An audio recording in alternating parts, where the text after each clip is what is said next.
Nasugatan naman ng isang 16 anyos na binatilyo sa pambubugbog ng kapwa menor de edad sa labas ng isang paaralan sa Barangay Rawis, Legazpi City, Albay. Sa kuha ng CCTV ng barangay, makikita na tumatakbo ang biktima habang hinahabol ito ng isang 16 anyos din na sospek hanggang sa pumasok ang mga ito sa isang kalye. Maya-maya lang makikitang dahan-dahang naglalakad ang biktima palabas sa kalsada na tila nangihina matapos daw na bugbugin ng sospek. Inalalayan ito ng isang estudyante hanggang sa tuluyan ng mapahandusay sa gilid ng kalsada. Agad dinala sa ospital ang biktima.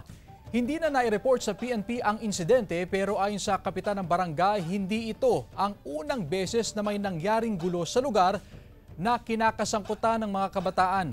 Dahil dito, mas pinaigting daw ang seguridad sa lugar lalo na sa labas ng paaralan.